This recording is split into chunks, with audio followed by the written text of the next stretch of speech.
ഹരിനാമകീർത്തനത്തിലേക്ക് സ്വാഗതം.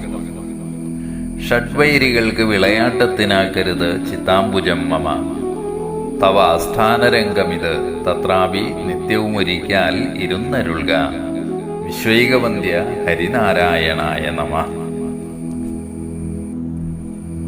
മനുഷ്യ മനസ്സ് എത്ര സുന്ദരമാണ്! ഈ പ്രപഞ്ചത്തിന്റെ നന്മകളെയൊക്കെ സങ്കല്പിക്കാനും ആവാഹിക്കാനും അതിനാകും. മനസ്സിന്റെ നന്മയാണ് മാനവകുലത്തിന്റെ സൗന്ദര്യം. ചിത്തം അംബുജമാണ്, താമരയാണ്. സൂര്യപ്രകാശമേറ്റാൽ ആ താമര വിരിയും, ഇരുട്ട് വന്നാൽ അത് കൂമ്പുകയും ചെയ്യും. ആ മനസ്സാണ് ഈശ്വരന്റെ ആസ്ഥാന രംഗം. നമുക്ക് ഏറ്റവും പ്രിയങ്കരമായ ഒന്നിന് നാം മനസ്സിൽ എത്ര വലിയ സ്ഥാനമാണ് കൽപ്പിച്ചു കൊടുക്കുന്നത്. എന്നാൽ അതിന് കയറി ഇരിക്കാനാകാതെ മനസ്സിന്റെ വാതിലുകളെല്ലാം അടച്ചിട്ട് കാമക്രോധ മോഹ മത മാത്സര്യാദി ഷഡ്വൈരികളുടെ കൂത്തരങ്ങാക്കി അതിനെ മാറ്റിയാലോ? ആ മനസ്സിന്റെ സൗന്ദര്യം, അതിന്റെ പ്രകാശം അതോടെ മാഞ്ഞു പോകും.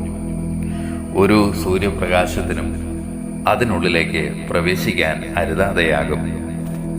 നന്മയുള്ള മനസ്സിനെ നന്മയിൽ നിലനിർത്താൻ മനുഷ്യന് ആകുന്നില്ല. ഏതൊക്കെയോ ആസക്തികൾക്ക് പിറകെയുള്ള സഞ്ചാരമാകുന്നു ജീവിതം. അങ്ങനെ ആവരുതെന്ന് എഴുത്തച്ഛന് നിർബന്ധമുണ്ട്. ഭഗവാൻ വിശ്വൈകവന്ദ്യനാണ്. നമുക്കുള്ളിൽ ഏറ്റവും പ്രധാനപ്പെട്ട സ്ഥാനം അലങ്കരിക്കേണ്ടയാൾ. അവിടെയാണ് യഥാർത്ഥ ഭക്തി, യഥാർത്ഥ പ്രേമം. ഇതില്ല എങ്കിൽ 48ാമത് പദ്യത്തിൽ പറഞ്ഞതുപോലെ അഹങ്കാരം തളച്ചുപടർന്ന ഒരു കൊടുങ്കാടായി ആ മനസ്സ് മാറും. അവിടെ ഷഡ്വൈരികൾക്കല്ലാതെ മറ്റൊന്നിനും ഒരു കാലത്തും കയറിയിരിക്കാനാകില്ല. അതിനാൽ എഴുത്തച്ഛനൊരു പ്രാർത്ഥനയുണ്ട്: ഷഡ്വൈരികൾക്ക് വിളയാട്ടത്തിനാക്കരുത് ചിത്താംബുജം മമ. ആചാര്യനിവിടെ ഭഗവാനോട് അർത്ഥിക്കാൻ ഒന്നേയുള്ളൂ.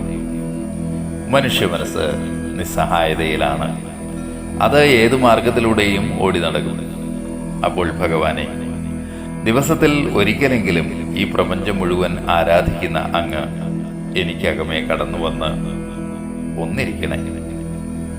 അങ്ങയുടെ സാന്നിധ്യമുണ്ട് എങ്കിൽ അതിലുപരി മറ്റെന്ത് വേണം ഈ ജന്മത്തിന്? മനസ്സിനെ അഴുക്കുചാലിലൂടെ നയിക്കാതെ പ്രകാശം പകർന്നു തന്നാലും. പഴയൊരു ഭക്തിഗാനം നമുക്കിതിനോട് ചേർത്ത് വയ്ക്കാം. ഒരു നേരമെങ്കിലും കാണാതെ വയ്യന്റെ ഗുരുവായൂരപ്പ നിൻ ദിവ്യരൂപം, ഒരു മാത്രയെങ്കിലും കേൾക്കാതെ വയ്യ നിൻ മുരളി പൊഴിക്കുന്ന ഗാനാലാപം.